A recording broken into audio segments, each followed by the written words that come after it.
This is Special Report.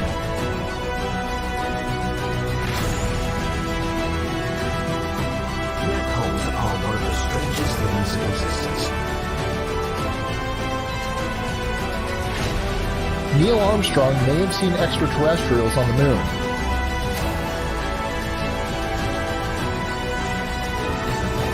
When he spies a discernible shape. That's one small step for man, one giant leap for mankind. You can deny all the things I've seen, all the things I've discovered, but not for much longer. Because too many others know what's happening out there. And no one, no government agency has jurisdiction over the truth.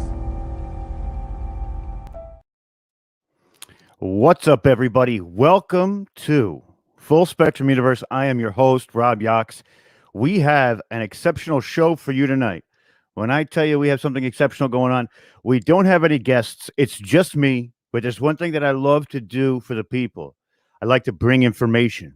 So just to glance over, one of the topics that we're going to be talking about tonight is they think that they've found a computer in ancient Egypt. Pretty wild, right? I think so.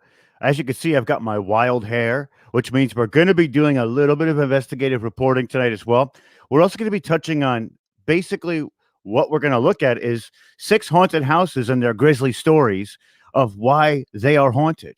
So we're going to go into a little bit of the background of the incident that created this haunting or perceptively created the haunting. But what we're looking at when we're doing this too is, you know, a lot of the trauma that happens in these facilities is the reason why we go to them and we investigate them.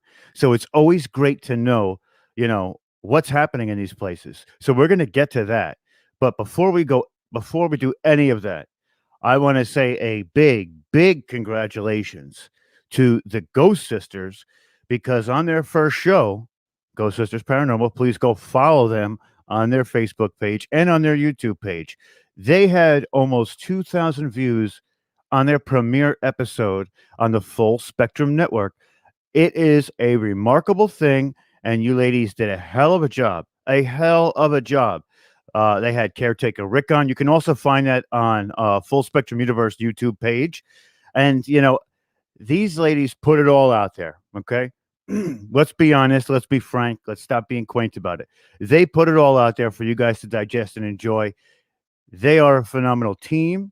They do phenomenal work, and we are here to support them 110%. Now, since we are Full Spectrum Network, that is only one of the shows that we had premiered last week.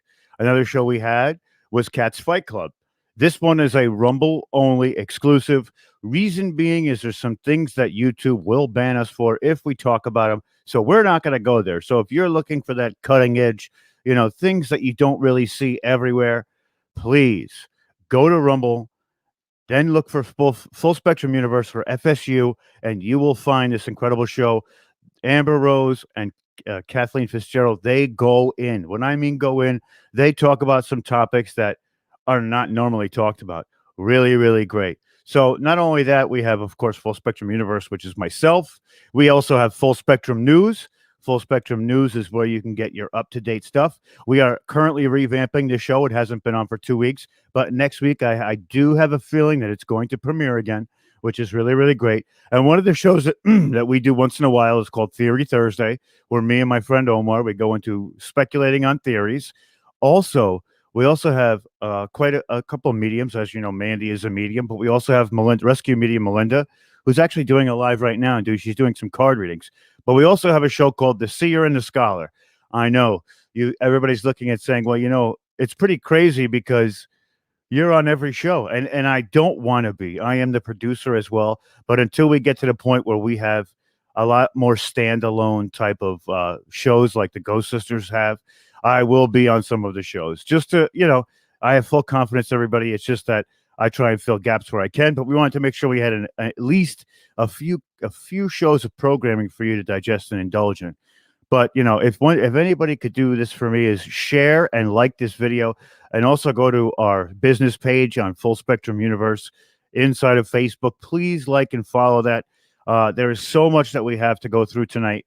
So one of the first things I want to tell everybody is, you know, for me, one of the things that is going on with this whole time period is there is a lot of a lot of places that are just coming to reopen. So one thing I want to say to people is stay safe out there, and do your due diligence to be well equipped while out there fighting the pandemic and also investigating. So with all that being said, I want to talk about what it is that is so intriguing about paranormal, especially for me too. And one of the things that I love is coming into contact with groups. Why do I like coming in contact with groups? Because they see things in a different light. And one of the things that I think is so big that we can take from each other is, and I say this to everybody. We're on stereo as well. I'm on stereo as FS_network. And, one of the things that I love is connecting dots. So I have this set of dots, right? We're on the premise that I have this whole set of dots. And sometimes I come into situations where I can't connect those dots. So what happens, right? What happens is we find other people to fill in those gaps. And when we find people to fill those gaps in, it makes it so much easier for us to connect our own dots. That's why, this whole thing of para unity, it's a big deal. And a lot of people, they see it as a big deal. Some don't. Some people can't even get behind it. I think that is something we all truly need to work on because it's going to help us connect our own dots, if you understand what I mean by that. So, enough said about that. So let's get into a little bit of ancient Greece. Ancient Greece is pretty wild. And just so everybody sees, what we're going to do is we're going to share the screen. Archaeologists found this specific item in the early 1900s. Okay. And within the early 1900s, they found this device. And this device to them, as you can see, what it is right here, they thought it was a clock, right? So we're looking at this. It kind of does look like a clock. Looks like it has small gears behind it, but it's not a clock, ladies and gentlemen. I'm going to make it full screen so you can see it a little bit better. It's not a clock. They believe that this specific item is a computer. And you say, but how could ancient Greece have a computer? It's calculating. That's what they say, that it's a computer because it's actually calculating what is happening and what's going on in that sense. And what I mean by that is let me explain it a little bit more. We're going to stop sharing screen. We're going to bring it back to me.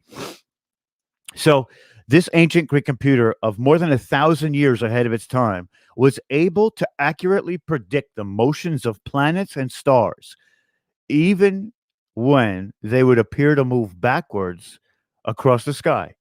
So this is called the Antikythera mechanism. It was discovered in a shipwreck off the coast of Greece in the early 20th century. Archaeologists immediately speculated it was some kind of astronomical clock, but figured it was probably had a renaissance in origin due to its complexity. So they believe that this specific item was built between the years of 100 BC and 200 BC. And for those of you who know history, this is the edifice of the Greek culture and the arts, the science. That's what this stuff is. It's this leap forward. And one of the things that this tells us, and I'll get into it a little bit further, is that these cultures were so much further advanced than we ever give them credit for. And that to me is fascinating. It's fascinating because, a lot of theorists, shall we say, they speculate. And what do they speculate? They speculate that essentially that life has come and gone on this planet 5 to 6 times. We've heard of Atlantis, we've heard of Lemuria, we've heard of all these different places that have no evidence of ever being around. And now what happens is it's like a society gets to its peak and then a catastrophe happens. And once that catastrophe happens, all evidence of this specific society is lost. And, they found evidence of this multiple times. And if we want to go back in history and look at what might give them that conclusion is look at the dinosaurs, right? So, from what we understand, the dinosaurs roamed the earth for 1 million years. And then all of a sudden, a meteorite came to the Gulf of Mexico, changing the weather at such an awkward rate for these reptilian beings that essentially they died off. But when we get further into it, and I mean, we can keep going, there's a lot of stuff we can speculate. But one thing I do know is that, you know, I don't believe that the dinosaurs died off when they said that they died off. We have ancient Sumerian type of cave paintings that show men riding on Brontosaurus Rex and Triceratops. We also have different cave paintings that show the footprint of dinosaurs alongside the handprint of man. Whether that, and when they carbon date it, it goes back quite a ways. A lot of written history says that we only go back 12,500 years. They have found evidence to contradict that in ropes, pottery that go back almost 300,000 years. So, I mean, it's pretty wild to think about that, right? If life is older than we make it out to be, what extraordinary items or cultures or civilizations were out there that we know nothing about, you know? And that to me is ultimately fascinating. It's ultimately fascinating. So, I love this kind of stuff. This kind of history, it gets my blood boiling because I get to investigate. But one of the things that's, mostly said when people see or hear about this stuff is where's that information coming from? 9 times out of 10, it's a stretch. You have to go and theorize what either happened or what this society was because not too many people know, and there's a lot of stuff that we have to do to change our thinking when it comes to that. And one of the other reasons why they don't let these societies come to the forefront where we can explore them like that is because it'll change the known history that they've been teaching in schools and to everybody, or that they've already made for the last 100 150 years. Everybody believes this specific type of history. So for them to go back now and say that that was wrong or change it, it could have drastic repercussions on society. It could have drastic repercussions on the mind. So they try not to, let that stuff go. But, at the same time, we have to think a little bit a bigger picture. And I think eventually some more truths will come out that maybe we're not privy to today. So one of the things we're going to get to actually before we go into the haunted locations is one of the things that I put in the description of tonight's episode is the Elisa Lam.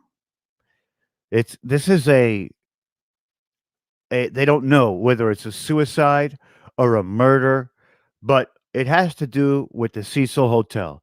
And the Cecil Hotel has so much paranormal evidence and so many things, people disappearing, and what happened to this woman, Elisa Lam.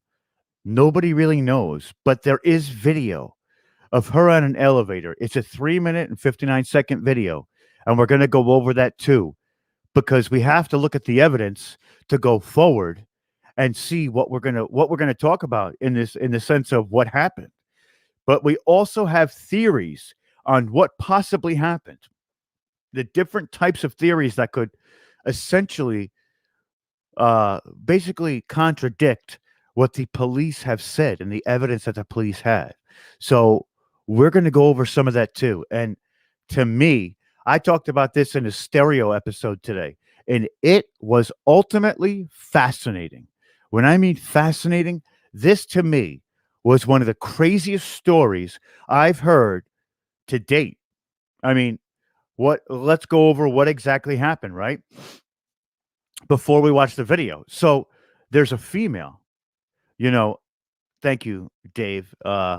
Dave said that my shows are always fascinating. That's RU Media, the head of RU Media. Thank you, Dave. Appreciate you. And we have Mandy in the audience. Mandy, thank you for sharing out. And we have Appalachian Memes in the audience. Awesome to have you guys on board. It's such a huge group. It's over 1 million people. One of the reasons why we've been getting the views that we've been getting. And I want to appreciate everybody out there that's listening in Appalachian Memes. I believe tonight when we talk about the 6 haunted locations that we're going to go over and the stories behind why they might be haunted, some of those may fall within the Appalachia area. So, keep an ear out for that. And I also want to say hi to Rick. Rick was on with Mandy this week, and they did an excellent episode. Rick doesn't talk to too many people. Rick got on with Mandy, and it was phenomenal. Rick actually owns the shrine and the Uru shrine and the dragon table that we discussed last week on the episode. So, I mean, thank you to Outlaw Paranormal for being there as well. But, thank you, David, for being here. So let's get into what this is, right? So I digress a little bit. So what happens?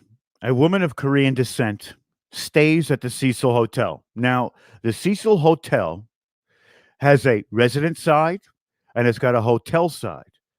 So one of the things you're going to say when we look at the video and we try to explain what exactly happened, you're going to say to me, how come there isn't more cameras? If this place is a hotel, why isn't there more cameras besides the elevator cam? Well, as per a residential area, you have to have permission of the residents at large to put up cameras like that. So the fact that this hotel has residents as well, they cannot put cameras up everywhere, right? So let's keep going. This woman enters the elevator. She is on the elevator for, I want to say, about 7 to 8 minutes. Some really strange things happen while she's on the elevator.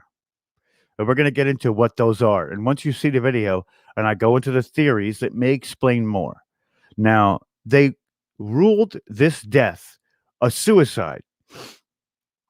Some say and theorize it's a homicide.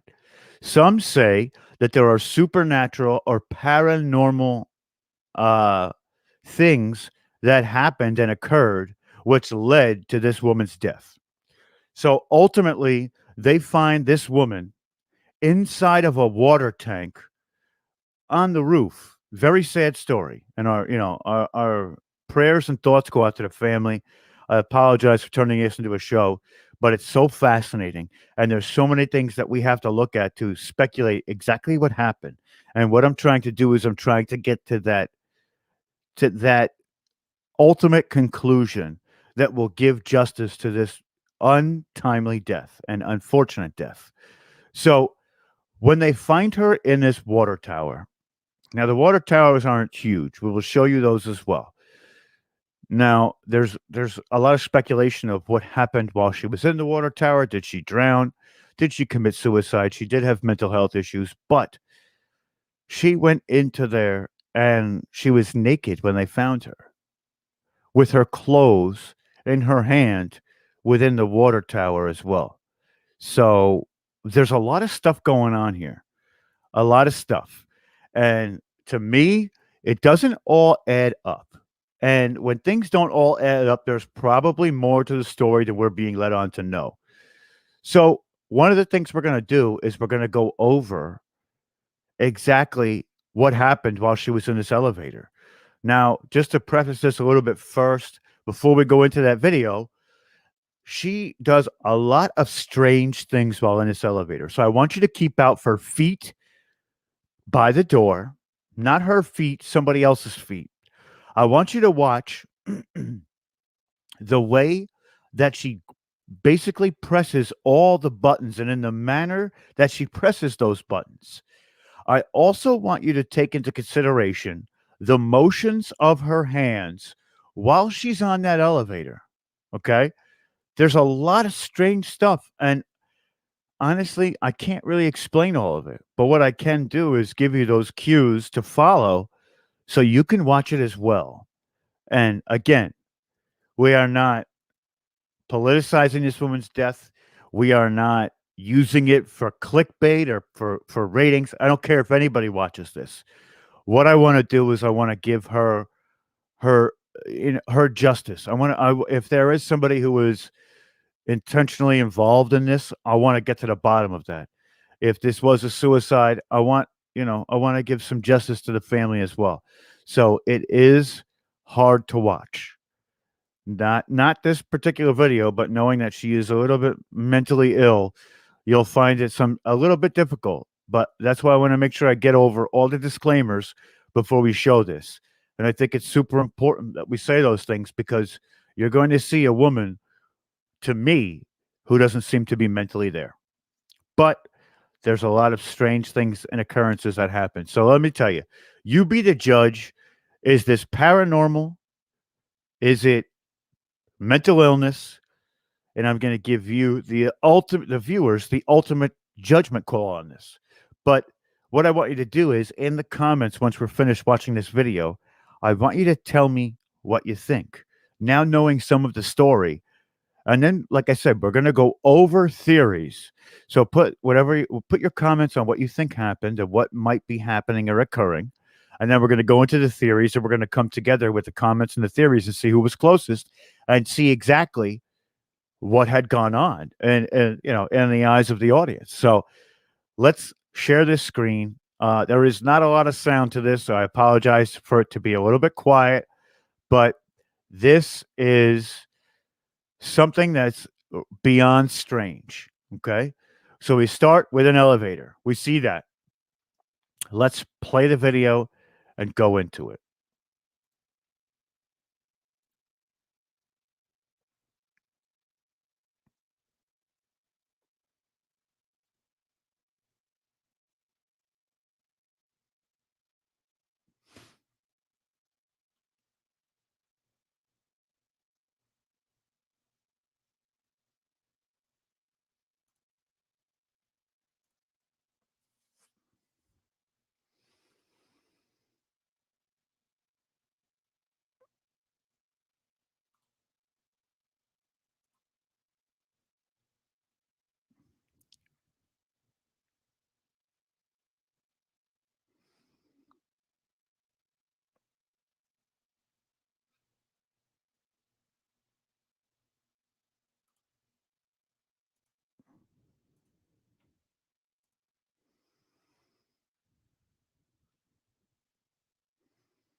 So yeah, one of the things that threw me off on that video was, I mean, it could be a sensor of sorts.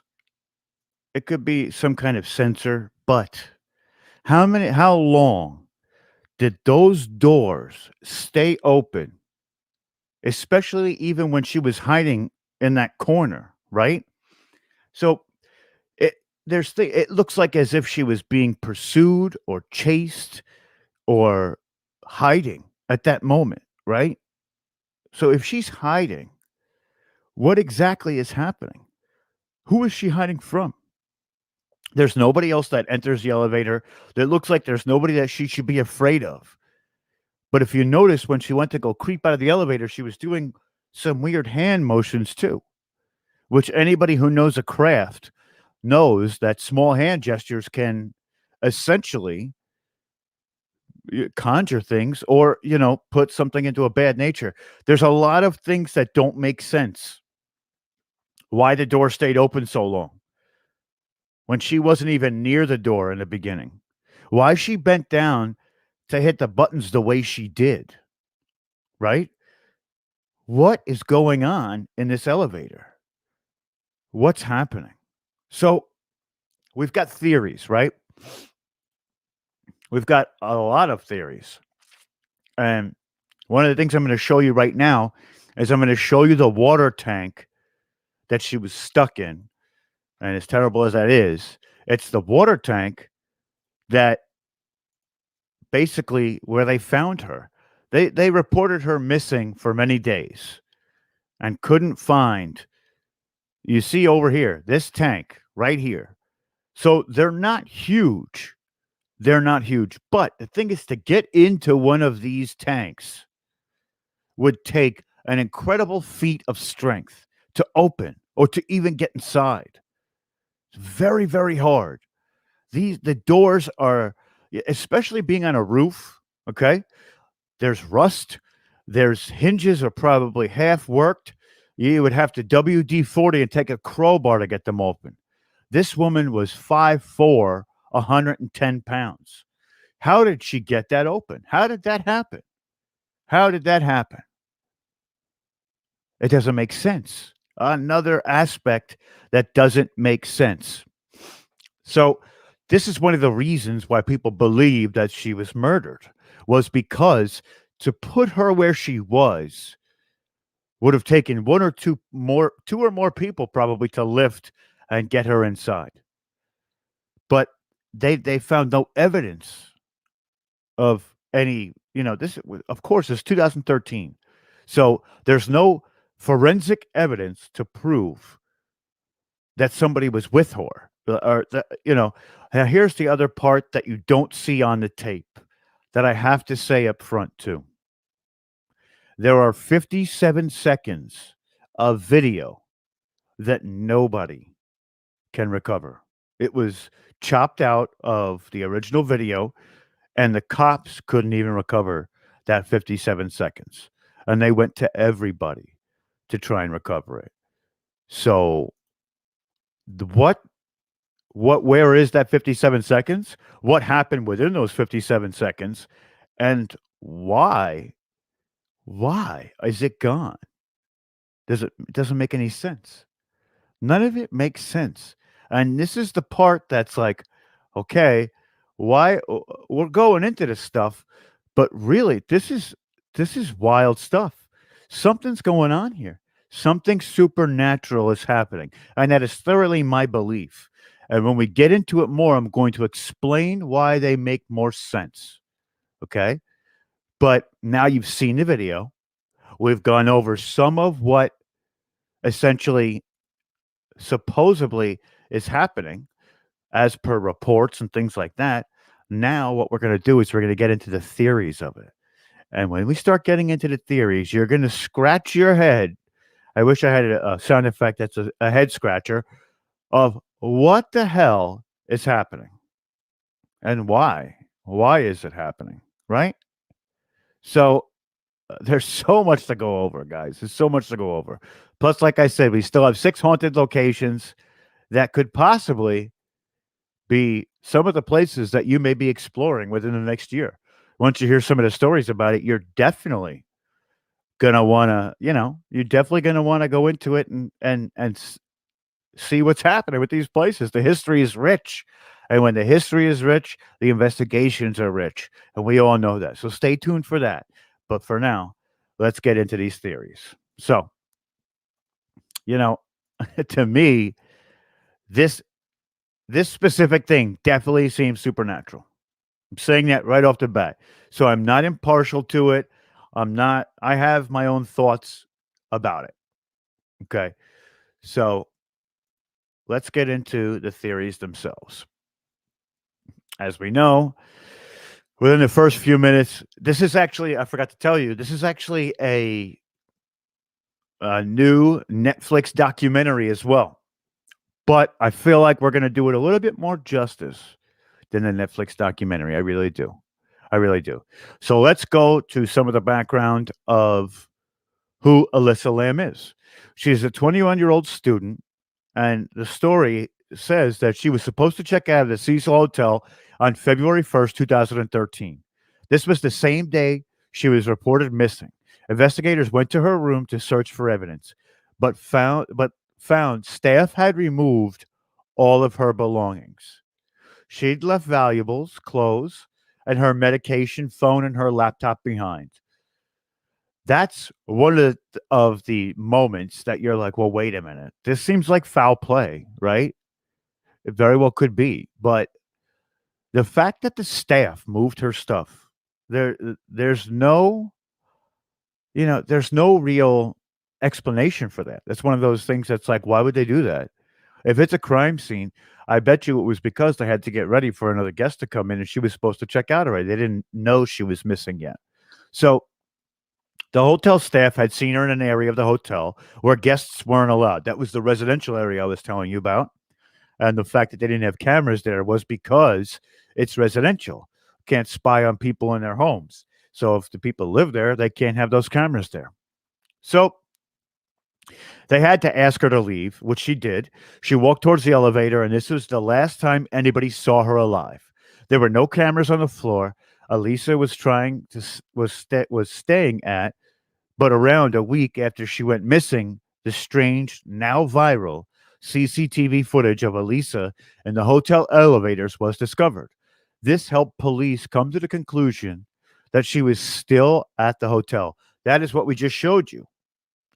That stuff on the elevator is, that's the whole thing of what we're going off of. That's part of really what we're talking about. That's really what it's all about.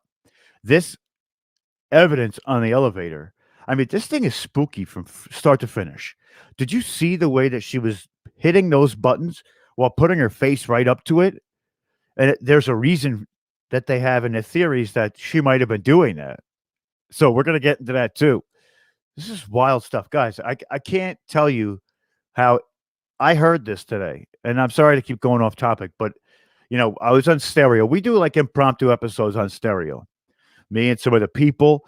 I actually found a couple of new hosts that are going to be coming onto the network with true crime podcasts. Some people are going to be doing a holistic mental health and physical health meditations. We have a lot of people coming up. But so somebody ever said to me, did you ever hear about the Elisa Lam murder? I said, no, I haven't. And this woman went into great detail. Her name is Liz. Went into great detail about this specific incident. What had happened was I was like, I'm going on to a podcast later, which is my own podcast, and it's on a paranormal site. So I went and asked the people, what should I do as a subject of tonight's episode? Sometimes I set up episodes weeks, days before. Tonight I was at a loss.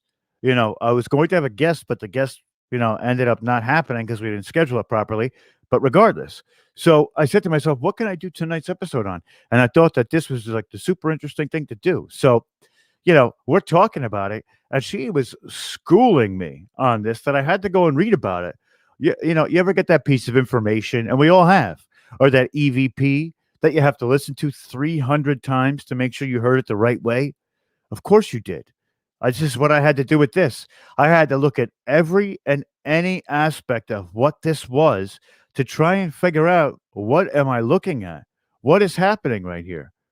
Because I actually have no idea why is this so like what why is this such a wild thing? Why is this so interesting to me? What is something grabs a hold of you when you're watching and listening? And the fact that that video is there too, you're like, this is amazing. What is happening here? Nobody knows. Nobody knows. So, like I said, we're going to get back to it. So, Alicia was found naked in a water tank on the hotel roof on February 19th. Guests had complained of the water tasting off and being black in color. I'm going to let that sink in for a moment. The guests had complained of the water tasting off and being black in color. They were drinking Elisa. She was decomposing in the water tank. She was, like I said, she was reported missing on the 1st of February. And on the 19th of February, they still hadn't found her. They had no idea where she was. So that to me is gross, one, but two, it's horrible. That is horrible. These people were literally drinking a decomposing body. And, I they also have a rumor that this woman was a test subject for tuberculosis. So to put it even further out there, you don't know what's happening here. So let's keep going. So, in a series and a number of web sleuths and YouTubers interviewed, they had discussed the number of theories that had been spread out about what could have happened to Elisa Lam to lead to her death. So here's what they are. And I mean, this is a terrible thing, guys. So the official ruling of the death of Elisa Lam was that it was a terrible accident. The official cause of death in the Elisa Lam case was ruled an accidental drowning. Hotel workers reported finding her room in disarray, but meaning that it was messy. There was no signs of forced entry. There was also not a lot of evidence, which made detectives believe that there was foul play. Detective Wallace Tennell, who was the lead detective on the case, said at the time he believes she did actually accidentally drown. He had been told Alicia's sister that she had been taking 4 medications, including an antidepressant and mood stabilizer. Now, I don't have to go into what these psychotropic drugs do to the brain. They're terrible. Yes, some people need them to function properly. But if there is a natural way for you to curb your anxiety, for you to essentially do the things you need to do and get through day to day, I suggest staying away from these psychotropics because they have one of the most adverse effects to people's brains. And it is a terrible thing. It's a terrible thing. And I don't think anybody should really delve into that. I think that that's a really bad situation. But here's the thing, too. Now we go back to what we saw. And now looking at that evidence that she's on psychotropics, when you see her in that elevator doing those really weird things, it sort of makes sense now, right? It does, of course. She may be mentally unstable, mentally ill. Absolutely. That is definitely one of the things that could happen. But, there's more to this. I'm telling you, there's a lot more to it. And, we're going to keep going. We're going to keep going into it and let's have at it. Right. So this is the detective now. He told the CBC, my opinion is that she fell off her medication and in her state, she happened to find her way onto the roof, got into the tank of water. At the time, I think the water tank was maybe full, but as people used the tank and used the water unknown to her, the level was dropping to a point where she could no longer reach out and escape, and then she died. Very plausible. Very plausible. But, you know, let's when we look at her reasonings for going into that water tank, what would be the reason for it? Not only is she getting into this water tank, she has to be adamantly strong to open the tank's lid. There's no way. There's no way. That to me is just it's wild. It's a wild thing to think about. Okay, what's up, everybody? Hi, Omar. Omar's here. Thank you. From Liverpool. All right. Oh, that was Watchers Talk. There we go. Amanda from Liverpool. I know the case you're talking about. Wasn't she a Canadian? Yes, Omar. She was a Canadian. She was originally from British Columbia. And that's where it gets a little wild a little bit later when we go into basically a theory is that she was a test case for tuberculosis or an antibody to like basically something to combat tuberculosis. And they believe that, but here's the thing about that, right? Like her decomposing body and people drinking her in that sense, they would have gotten tuberculosis too, you know? That is your providence, bud. Omar said that's his providence. It definitely is your providence. That's British Columbia, my friend. But this gets wild. Like I'm telling you, this gets really crazy. It gets really crazy. So, guys, again, please share this out everywhere. I'm trying to share it out as I go, but I can't read from the article and tell you all about it and basically jog my memory while we're going through the article and share it out. So please, if you know a paranormal group, share it out there because this is what it gets to. This is all paranormal stuff. So, but one of the main theories is that Elisa Lam took her own life. There are a lot of people who believe that Alicia wished to end her life.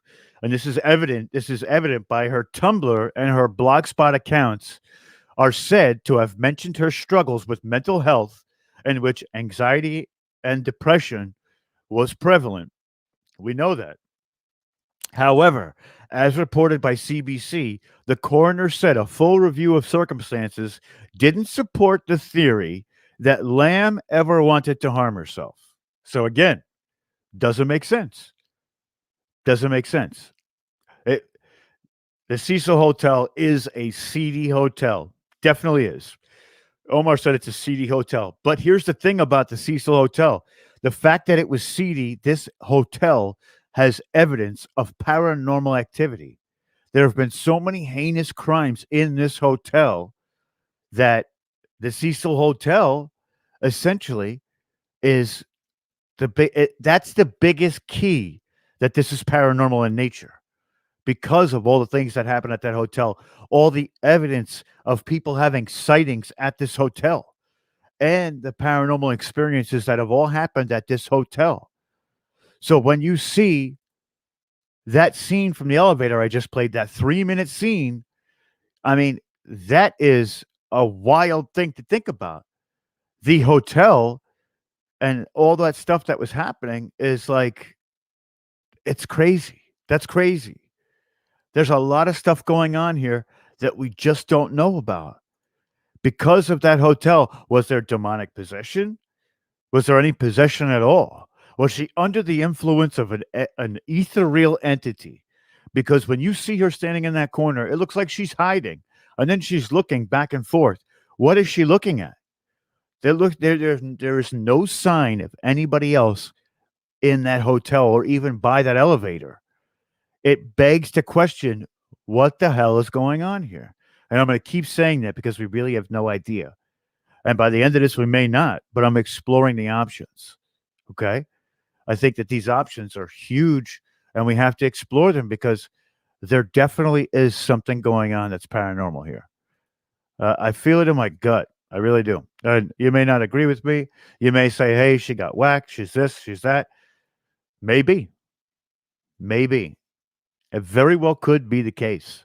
And my friends, this is why we explore these things. This is why we investigate, because all this stuff is completely, it's compelling. It's compelling to say the least. And I'm glad you're all here to go over this with me, because a lot of this stuff I've looked over and I just have no explanation for it. It gets weirder and weirder as we keep going. It gets weirder and weirder. So we're going to keep going. I mean, this is all we could do is collect all the evidence, and then Occam's razor that bad boy.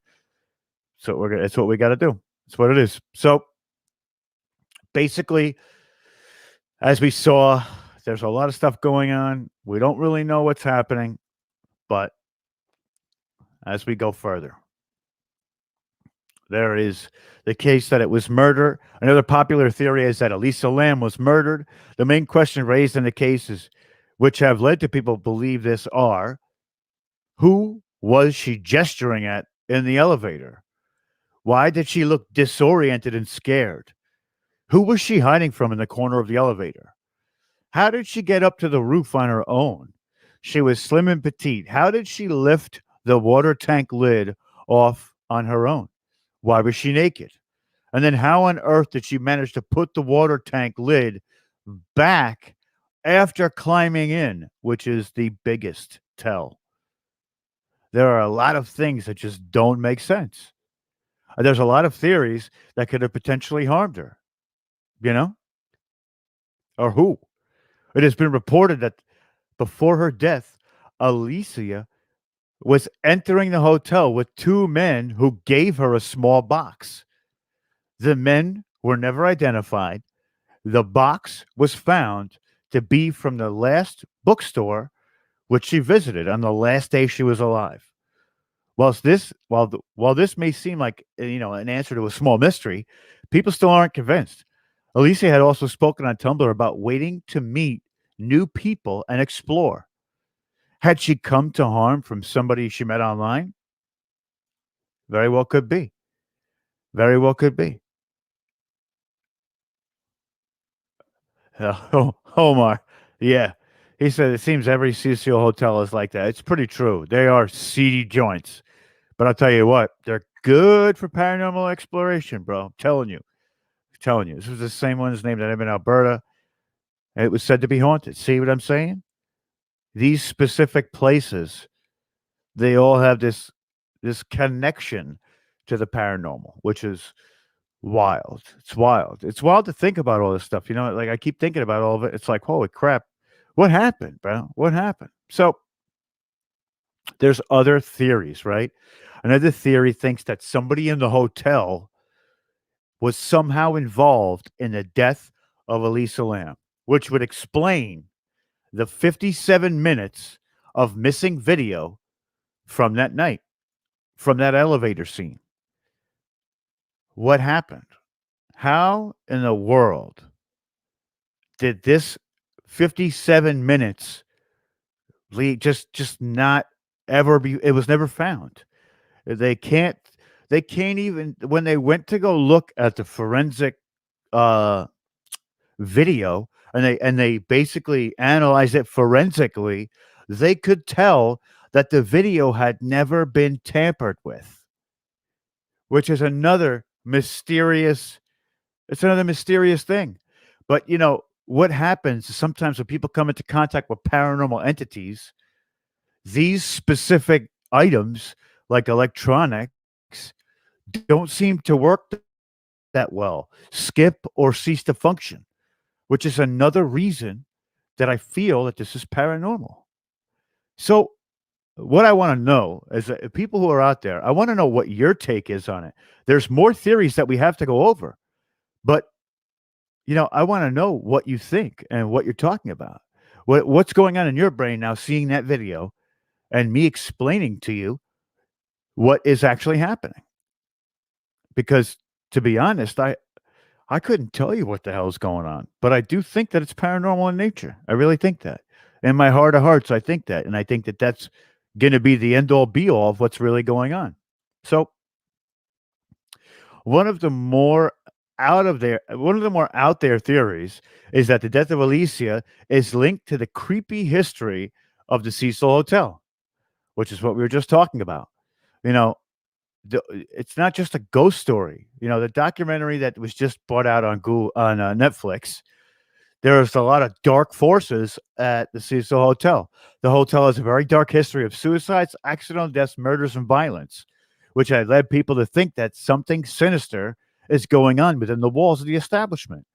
People think paranormal forces are there and lead people to do things that they wouldn't usually do. And just a quick, Google search of the Cecil Hotel will tell you that there have been around 80 deaths there just during the 10 years Amy Price managed it, and it's only a 700-room hotel, right? So people, they ask, why was the elevator not moving in the footage? And it looks like Alicia was conjuring a spirit in a dark and bizarre clip. I told you her hands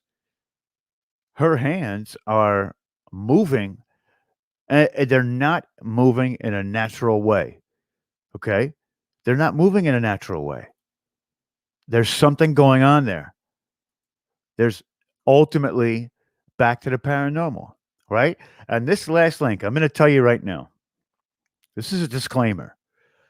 This last link and this last theory is so far out there that I'm not sure that I should even say it because I don't know what could be the consequences of saying it. You know how they like to, especially nowadays, while on YouTube and while, all these other places, you're not allowed to say certain things. So, I'm going to say it and we'll see what happens. If this video can't be found tomorrow, you'll know why. It's probably because of this point. But, you know, there's this tuberculosis outbreak that they talk about, or that supposed outbreak in the area that essentially might have been the cause of what happened here. Now, whether I believe that or not, I don't know. I don't know. But I think it has, like I said, more of a paranormal thing behind it. But we're gonna keep going. We're gonna keep doing this. I'm just sharing this out to the last few places that I've got here on my list, which is completely and utterly an hour in, and I'm still sharing out because of Facebook's new guise of how to share things, which is really, really, really upsetting, for just to say the least. I mean, you gotta type on every group. Every group. Why? Why do I gotta do that? Why do I gotta do that? So, all right. The last theory. Theory also claims that Elisa Lam was a tuberculosis test subject. It says this one's a weird one, but according to the Reddit, of course, we know Reddit is, you know, not really the place to really get your information from. But according to the Reddit people, they think that she was a test subject for the tuberculosis medicine. A Reddit post says after she was found, a huge outbreak of unique drug resistant tuberculosis occurred in the same area of her disappearance. How did you how do you diagnose TB? And they named this strand of tuberculosis Lam Elysia test is how they tested for it. They named the test after this woman.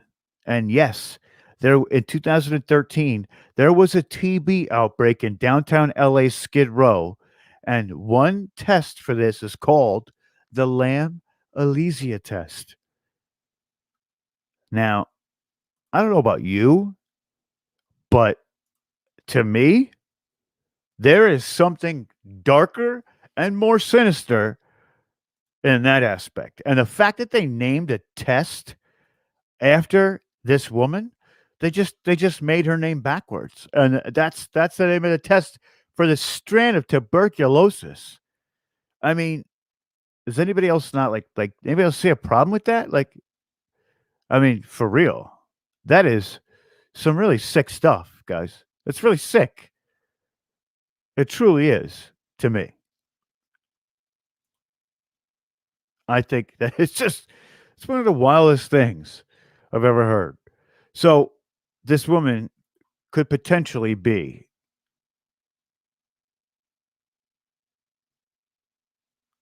Oh, wow. Amanda Cox. Sorry to stop like that. I recently found an amazing woman on YouTube called Sloane Bella. She channeled. Who did she channel? Did she channel Elisa Lam? And if so, what was said? I mean, I could have you come into the studio and tell us all about it if you'd like. If that's something you're interested in, let me know. Put it in the comments and I'll get you in here. We could talk all about it.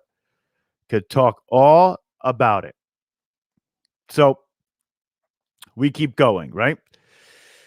So now that we've discussed that, there is one last theory that a a lamb, that must be Alicia Lamb, I'm assuming.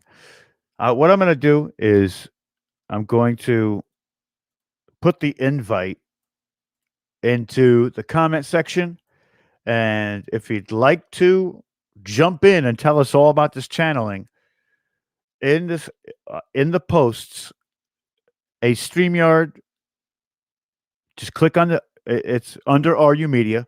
Click on it, come into the studio, and tell us all about it. But before we get there, let's talk about. Well, it went in like 3 times. Holy cow! Captain Picard transported her into the tank. Maybe that's a very, you know, very no. Come on, no, let's keep it serious. No, but so there's one more theory, and that theory is the Korean elevator game. You're gonna look at me and say the Korean elevator game. Now, this is more of a myth than a theory, right? So, one of the most out there and unbelievable by far is the Korean elevator game. It is a mythical game where players enter an elevator alone, press the button in a certain order, and this opens up another dimension.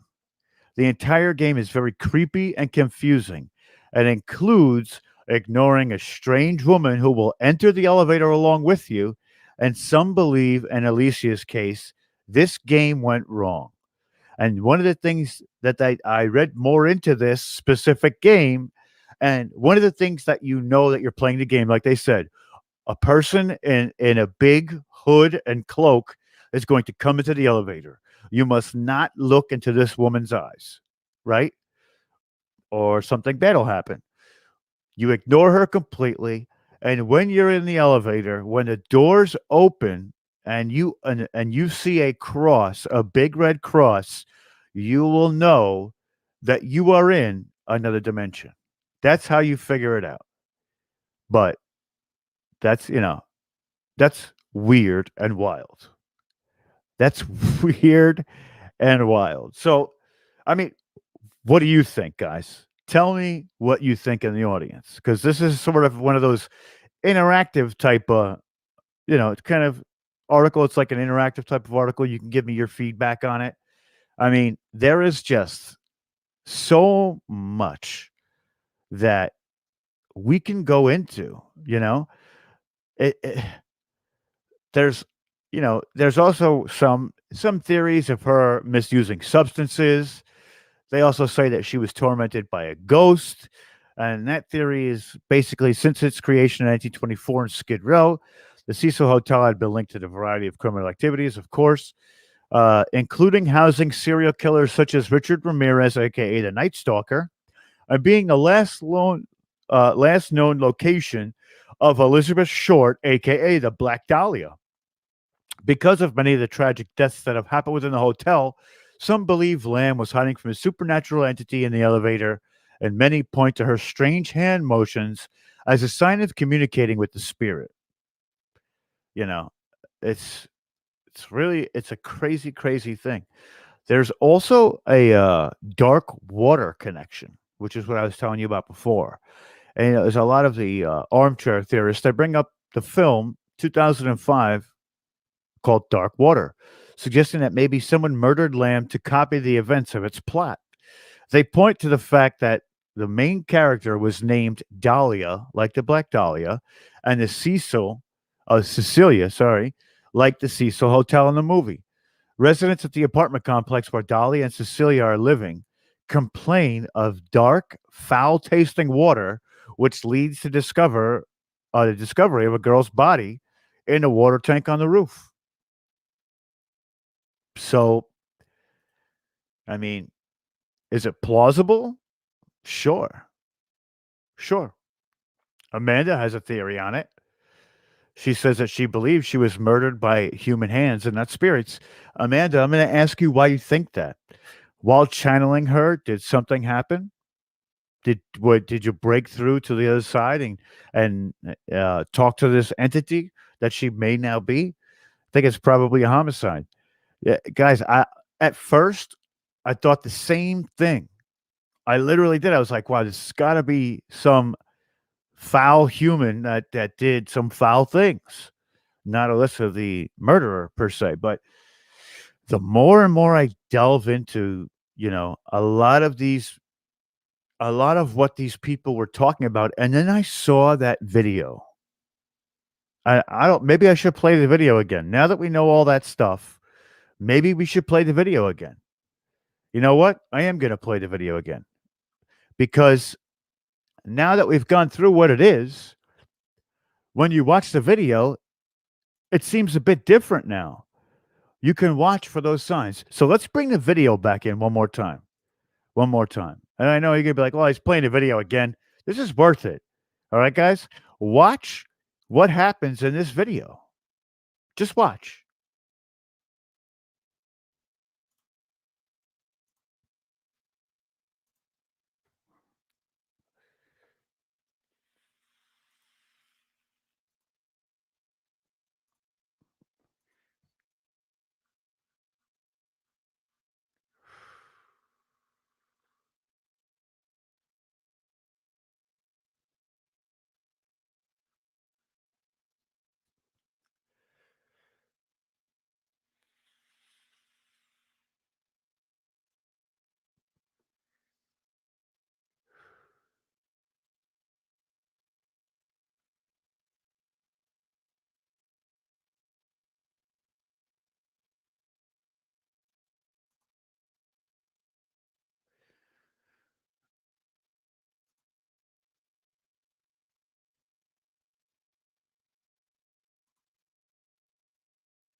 Keep an eye out for the foot that appears in one of the corners, too, which could possibly be somebody there.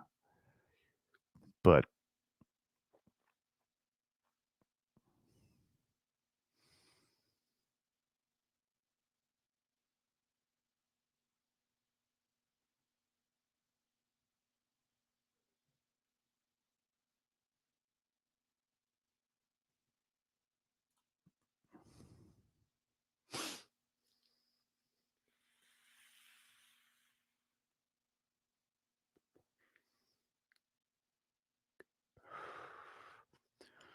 she's literally hitting every button in a sequence, too. It's the same thing she did in the very beginning.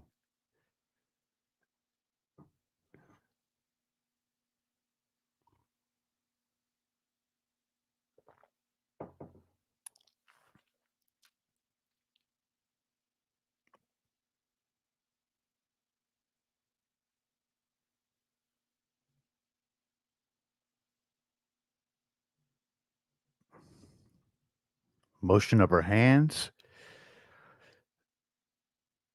She's doing something right now.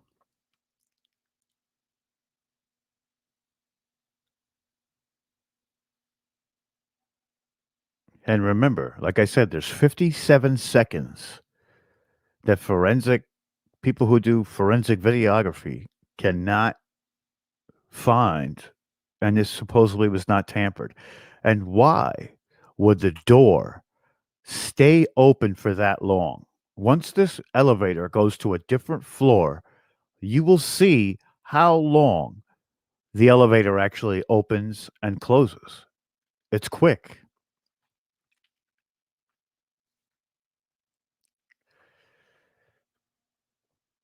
There it goes, it closes. Granted, she was walking in and out, but when she stands in the corner, it has enough time to close without her being noticed by any kind of sensor. Watch. There's the other floor. It's open. Nobody's there. Watch how fast it closes. Why didn't it do that the whole time while she was down on the first floor? So, there's a lot of wild stuff that's going on here, guys. I don't truly think that it's just whatever, if I have to say so myself. I think that there is something going on in this episode. I really do. And I might be right, but I might not be right, but might not be wrong either. So now that we've gone into that, and Omar says, I don't think it's fifth dimensional people commit murders here in the fourth. It may not be that simple. This may not be, you know, a being that's of this dimension or any dimension that we know about. Could be an alternate dimension. Who knows? We don't really know. And maybe she opened up when she was doing those hand gestures, she opened up some kind of portal to let a demonic in or a malevolent entity. Who knows? There's so many things that we just don't know, right? So this next portion of the show, with the last 45 minutes that we have, what we're going to do is we're going to go over 6 haunted locations. That's, and Omar makes a good point. I thought that too. But there's a moment when she's sitting in the corner long enough that the door would have shut, and it didn't. And then when she's standing outside, I'm pretty sure that the sensor is by the door, not in or in the doorway, not outside. It would have shut. For some reason, I think that, the sensor does have something to do about playing like a role in it, but I don't think that it was as prevalent as we think it might be. I think that there was a broken sensor, if anything, but also that, it should have shut multiple times, or at least it should have shut halfway. And like when you put your hand in the door and have it go back open once you push on it a little bit, or you have to put your hand down. She obviously didn't have to do any of that. That door just stayed wide open, right? So here's what I'm going to do with this portion of the show. I'm going to share the screen, show you the house that we're talking about, because this is more residential houses, or they're not residential. They are famous houses and spots that maybe one day you'd want to go and investigate. But it gives you a little bit of the background story of why they're haunted. So what I'm going to do is I have the article pulled up twice. So while going through the article, I'm going to display the actual house so you can see the house itself. You're not going to see me throwing this half. You're going to see the actual house, right? We'd probably rather look at the house than myself anyway. There's some nice colonial homes here. So as we share the screen, I just want to say thank you to everybody who is out there. And, it's this is the stuff that I love doing. I love discerning information. And even though we don't have any answers to what we're talking about tonight, I love exploring it. I think that that's something that we should be doing, So let's go into this. This is the first house. Let's make sure that the house is the whole scene. There we go. So as we go through the houses, I'm going to scroll to them. I'm just going to basically go over the houses. So this is the first house in New York City. It's called the Morris Jamel Mansion. Built in 1765 by British military officer Roger Morris, this 9-bedroom villa is the oldest house in Manhattan. Some visitors to this estate turned museum go to see the site where George Washington once lived, while others hope to catch a glimpse of the ghost of one of its original residents. Elisa Jamal, Morris's wife, was one of New York's richest women through her marriage and prosperous real estate business person. Her husband died under mysterious circumstances which some suspect Jamal may have had something to do with. And though Elisa died more than 150 years ago, her spirit is said to haunt the mansion still. Visitors report hearing footsteps and rustlings, and some have seen a mysterious woman shushing passerbyers who they've identified as Elisa from her portrait inside of the house. There is so much speculation around its haunted status that the museum hosts regular paranormal investigation tours. There it is. So as we go down to the next one, this is the Hoyt Mansion in Brush Park, Michigan. In the mid 20th century, this imposing brick building was a house of ill repute, hosting a brothel for wealthy gentlemen looking for a companionship. Years later, the mansion sat vacant to living occupants. According to the local urban legend, several dead bodies were found in the house's cellar. And to make it an already gruesome discovery even more chilling, every body's torso was said to have been marked with what appeared to be a perfect circle, an explanation or perpetrator never found. The house remains vacant to this day.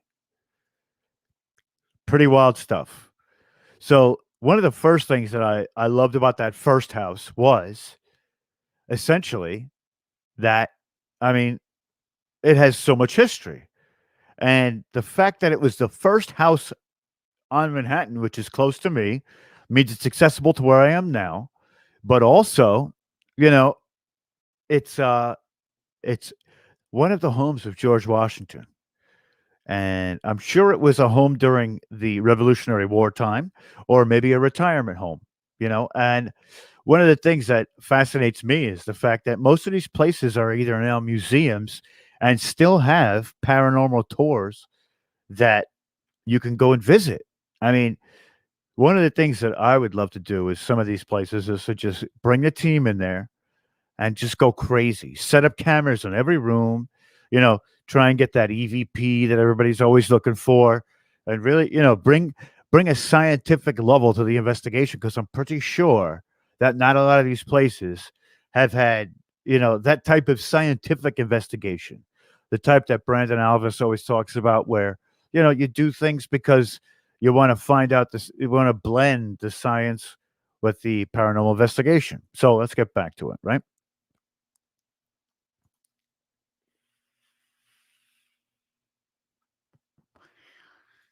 That's a nice house. This is the Lauralee House in New Orleans. Dr. Louis Lauralee and his wife Daphne moved into their Creole mansion in New Orleans in the French Quarter in 1832. They were known for their extravagant dinner parties and impressive social circle. But while their friends knew them as the very model of society's finest and most gentile, the couple had a dark and twisted secret life.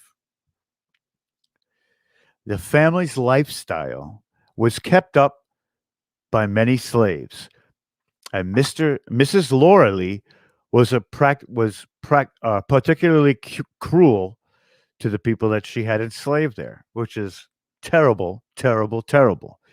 She kept her cook chained to the kitchen fireplace, and neighbors noticed a constant stream of new slaves entering the home with no explanation about what happened to their predecessors. In 1834, a fire broke out, and the firefighter discovered the horrific scene in the attic. Seven slaves starved and chained to the wall in various positions, indicating heinous torture. When the Laura Lee crimes became public, she disappeared and was never heard from again. But the same can't be said for her victims. For almost 200 years, there have been reports of paranormal activity in the mansion, including phantom footsteps and reports of moaning in the rooms where Mrs. Lauralee kept the slaves. Terrible stuff. Terrible stuff. This is one of those moments in American history that we don't like to speak about because it's tough to listen to. And the cruelty to people is just, it's on a magnitude that's just wild. And it's a terrible thing. It really, really is. But, you know, with all that being said, now what's happening here is, it's it's a place where there is now a ton of paranormal activity. And this is also a place that I've definitely want to go check out because for 200 years they've reported paranormal activity. That's a long time.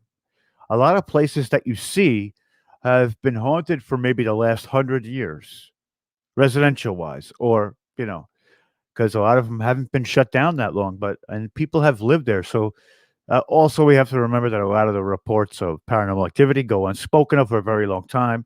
Uh, of course, because of fear that people will be ostracized once they start talking about it. So we have to take that into consideration too. But let's go on.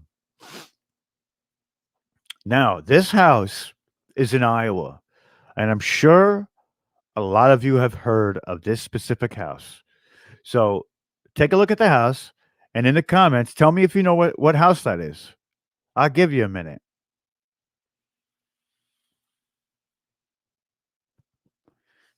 That's the house. As you can see, it's a pretty well known house. Pretty well known. So, I mean, if you don't know what house this is the Viskilla Axe Murder House in Viskilla, Iowa. As the name suggests, this is unassuming house in a small town of Iowa was once the site of a shocking crime. On the morning of June 10th in 1912, Mary Peckham noticed that her neighbors hadn't been doing their chores in the yard, as was their norm. And in fact, the house was unusually quiet. Upon further investigation, Peckham found that the Moore house and the family of six, plus two overnight guests, were dead in their beds, have been brutally murdered by an axe. While theories over the murders abound, the truth remains a mystery, and no one was ever convicted of this crime. Which actually, a lot of these houses have that same story. So not only are you investigating paranormally, you can factually investigate these houses through paranormal means and trying to contact the entities that live there and find out what has happened. I'm sure that there is a lot of stories to be told in the paranormal of these houses, right? So the home is now open to visitors and it includes an option to stay overnight. And people have reported hearing mysterious children's voices, door slamming, unexplained shadows that seem to follow people around the dark hallways of the house. Crazy, crazy stuff. Crazy stuff.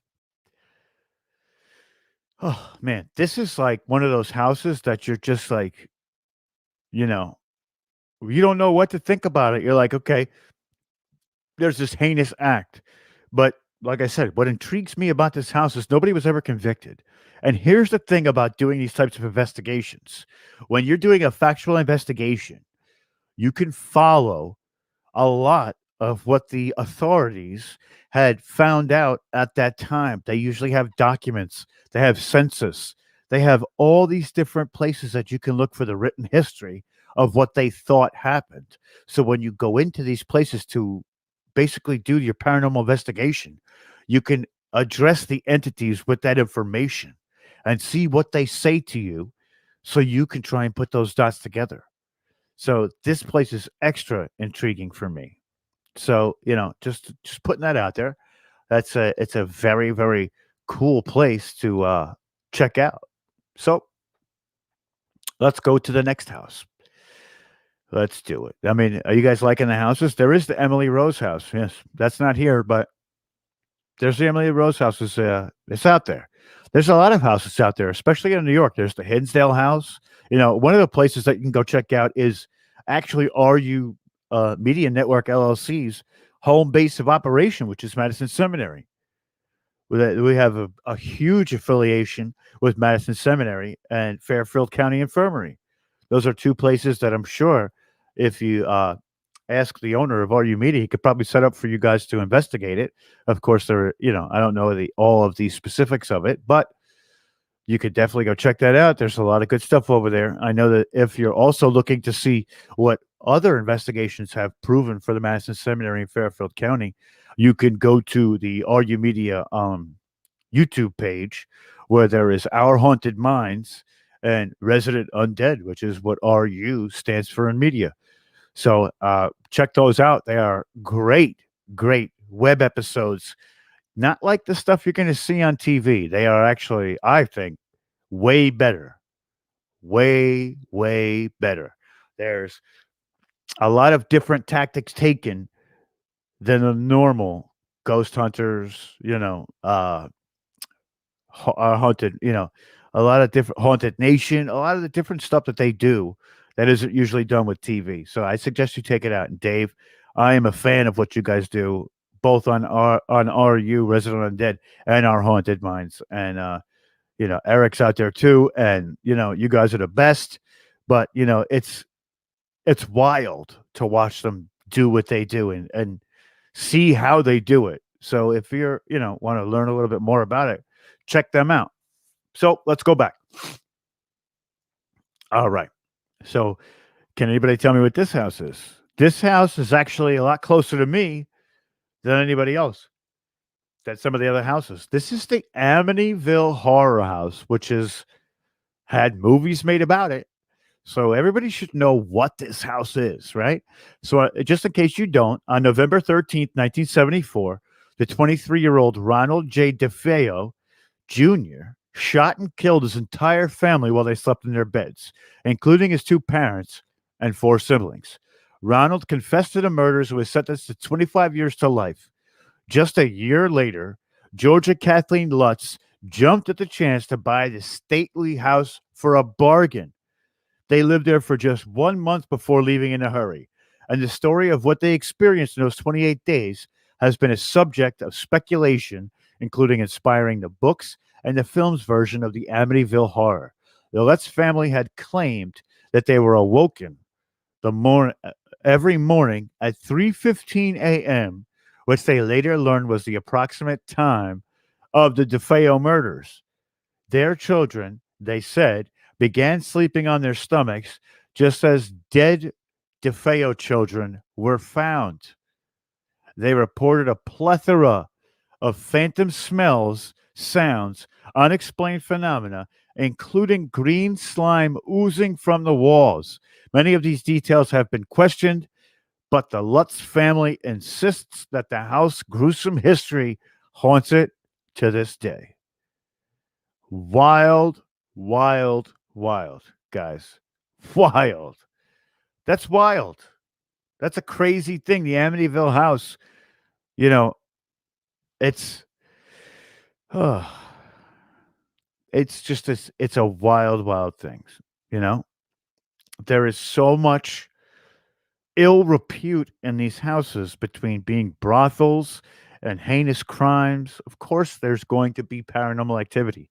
We know that these traumatic experiences, they literally breed this this environment for paranormal contact. And it's one of the things that people that don't that aren't so much into the paranormal, we don't ever condone the actions, but we want to do justice by the victims. We want to tell their story, and by contacting them while they're on the other side, or even trying to help them cross over if need be, is some of the main objectives of paranormal teams that go into these places.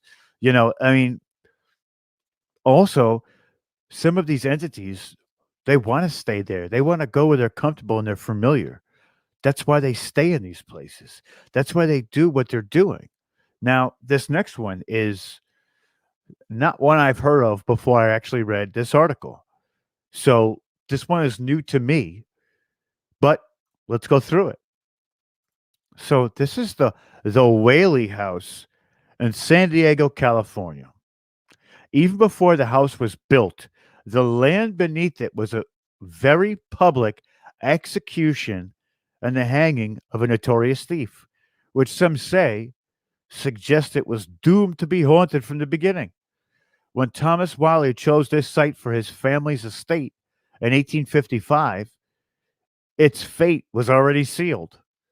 From the time they first moved in, a series of unfortunate events, including a fire and a home invasion, plagued the family. So things took a turn for the worse in 1885 when the younger Wiley daughter, Violet, shot herself in the chest. Since then, residents, workers, and visitors have reported seeing Violet, still overwhelmed with sadness, haunting the second floor where she took her own life. Eerie footsteps, disembodied footprints, and unexplained cold spots are still frequently reported from those who visit this house turned into museum. So that is the 6 specific houses that we went into that are historic. And it's tough to talk about the histories of these houses, but it's important, especially when you're part of a team and you're investigating. And I'll go into a story about why that is.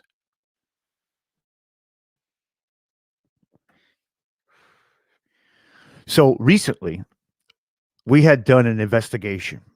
It wasn't your typical investigation, okay? It was done over StreamYard, which is the platform I'm using now.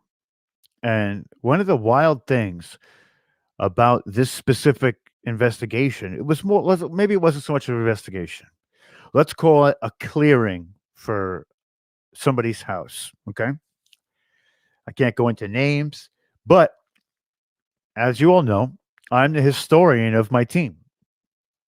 So, going into looking at the history of this specific piece of land, and this takes place in California, um, I found out that the whole county was first a place where there was an Indian village set up. So it had a lot of Native American, I forget the exact tribe, it was a while ago, but it had a lot of Native American places that were like townships on this property in the very beginning of its settlement time.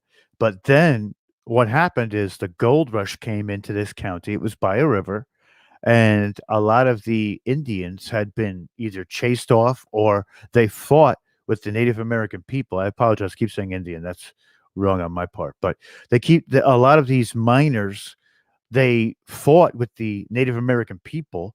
And when they fought with these Native American people, of course, some of them died. So this county has 26 precise locations that are known to be haunted, whether they're residential or they even have a museum dedicated to all of the hauntings, right? So it's a wild thing to think about. But what happens is essentially we go through the clearing, we find quite a few things. There's a shapeshifter there, which is of Native American culture. Also, once the clearing is done, the woman is completely happy. She's so happy that we did it for her. She was actually able to lay down in her bed again. And it was great. We did the right thing. We helped her out. But after that specific uh clearing, I kept having and I haven't really said much about this, but I kept having dreams of Native American things. It was it's difficult to say. It was like more feathers and smoke, not really actual people in these dreams. But I had it for about a week and it kept happening. And then, we had contacted the lady again. And once everything had calmed down there, those dreams stopped for me. Now, many know that my partner in the team we are called Spirits Unearthed Paranormal now, is Melinda, rescue medium Melinda, who is of Native American descent. And, I didn't even tell her about that, but I think there was something there. And I think it was a way that the entities were thanking me for calming down the house. It wasn't them who were basically, giving this lady a hard time. It was the other entities, and they were battling them in a sense. And we reinforced their lines to help them move these bad entities out. And they were ultimately happy after that fact, which after doing that research, I believe what this lady was seeing was miners and Native Americans. That's what was haunting the house. And once we cleared out basically the miners, the Native Americans just stood clear and they gave us the ability to do that. But they also helped us too, because I don't think we would have done it without them. And I truly believe that they were thanking us in the end, and this is just something I like to say, and I put that out there because it's something that happened to me. I can relate to it. I can put it out there and say that's the case. But I mean, it was a really wild clearing because I have never been able to see any entities ever, and I, for some reason, this was the one and only time that ever happened. While working with Melinda, I was able to see everything that she saw. And I don't know if she was connecting to me psychically, and that's why I could see it all because she wanted me to see it, or because the Native Americans were giving me that sight for that time to do that, to help them. And it's a really wild story. And eventually one day I'm going to write it down and, maybe make an article out of it so people can understand it a little bit better. But of course, this is a confidential residential clearing, so I'm not going to get into names or anything like that. But I think one of the things that really is intriguing about the area is that there's 26 locations within this county that are paranormal, that have paranormal, that it has this paranormal stigma to it. It's a wild thing, guys. It's wild. But on that note, we've gotten into quite a lot of stuff, and you know, I just want to thank everybody for coming tonight.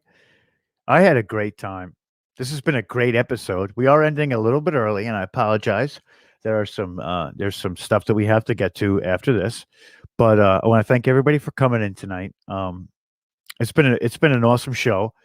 Like I said, we started off with the ancient Greeks having some kind of computer device, all the way to haunted locations and an unexplained death in the middle. So we did a little bit of true crime, a little bit of history, and a little bit of paranormal activity. Oh no, I say it was a good show. But join us back here next week, 8 p.m. Eastern Standard Time on RU Media Network. Also, please go to Full Spectrum Universe business page, give us a like, and hopefully we can grow even further. But we have a lot of episodes coming out this week. I know we have next week, we have the Ghost Sisters. They are going to be doing their paranormal justice again. And we've got a couple episodes on my end. I believe we're going to be bringing back Full Spectrum News next week. And we're going to have it a little bit of a different format. So stay tuned for that. And this has been Rob Yox, the Saturday Night Savage. And we'll catch you next week. Have a good night.